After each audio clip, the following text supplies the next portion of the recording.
Narinig mo na ba ang kwento tungkol kay Teniente Guimo? Totoo nga ba? O napagbintangan lang? Ikaw, naniniwala ka rin ba na talagang may aswang?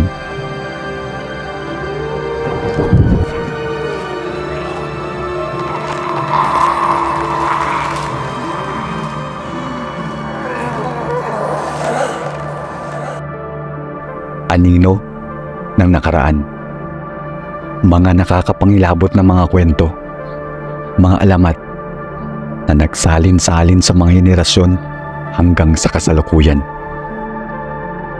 Dekada 50 daw nang kumalat sa Iloilo ang usap-usapan tungkol kay Teniente Guimo, isang kapitan ng barangay sa bayan daw ng Dueñas na pinaniniwala ang aswang.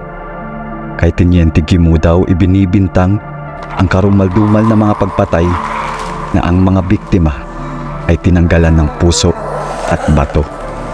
Lalong naging tanyag ang tungkol kay Teniente Guimo dahil naitampok ito sa mga drama sa radyo, sa mga palabas sa telebisyon, at dito din daw hango ang pelikulang Shake, Rattle and Roll na ginampanan noon ni Ana Roses at Manilyn Reynes. Ayon sa kwento, magpipista daw sa kanilang baryo kaya umuwi ang anak na babae ni Teniente Guimo na nagsama ng kanyang dalawang kaklase.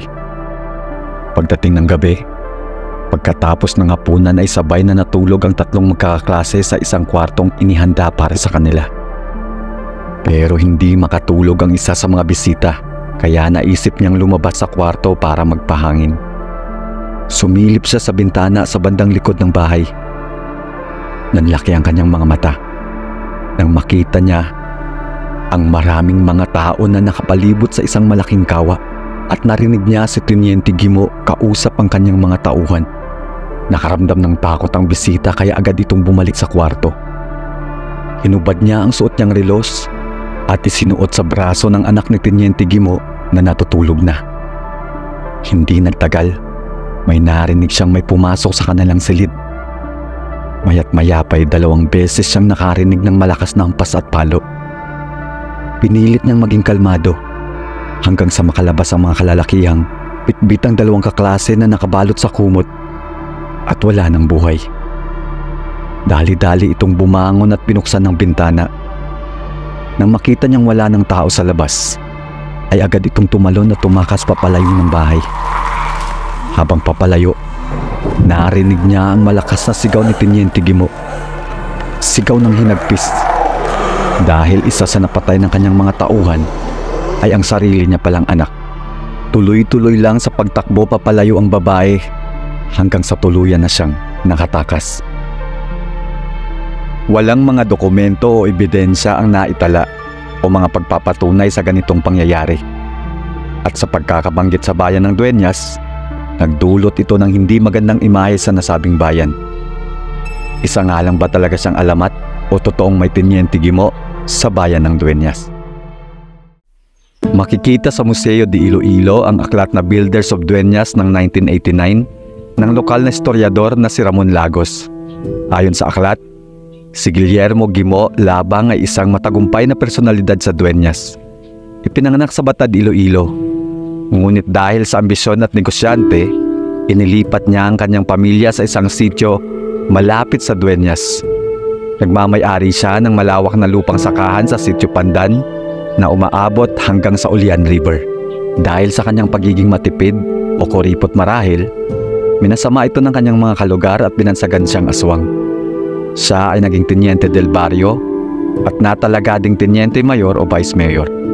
Naging kabesa de barangay ng ilang taon at namatay noong World War II.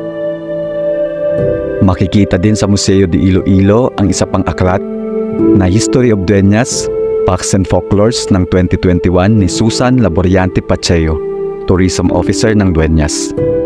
Inilarawan si Teniente Guillermo Guimo Labang bilang isang bayani kaysa sa isang masamang mitikal na nilalang. Nagsilbing Teniente del Barrio ng Luyan, dating Aranghelan, at kasamang nakipaglaban kontra sa mga Espanyol at Amerikano.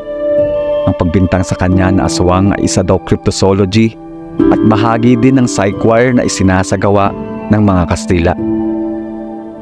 Pero teka, ano ba ang cryptozoology?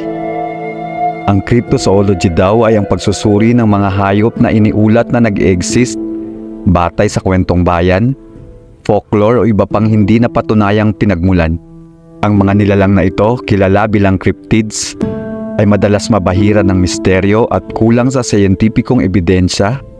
Isang halimbawa na nga nito ay ang aswang. Ang psychoir naman ay tumutukoy sa psikolohikal na digmaan.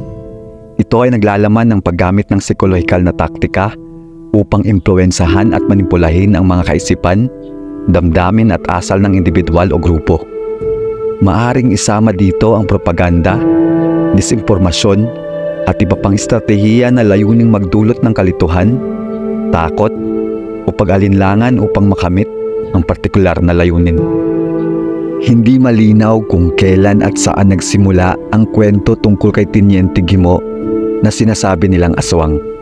Pero si Teniente Guillermo Guimo Labang ng Dueñas, nakaukit sa mga libro ang patunay na siya ay ikinagmamalaking bayani ng kanilang bayan.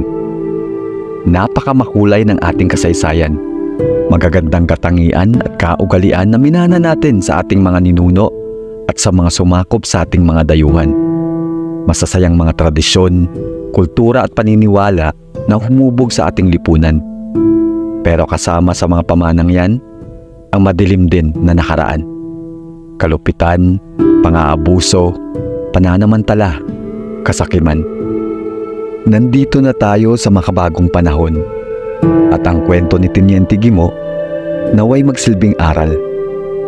Kung makakasakit lang din sa iyong kapwa ang sasabihin, mabuting manahimik na lang.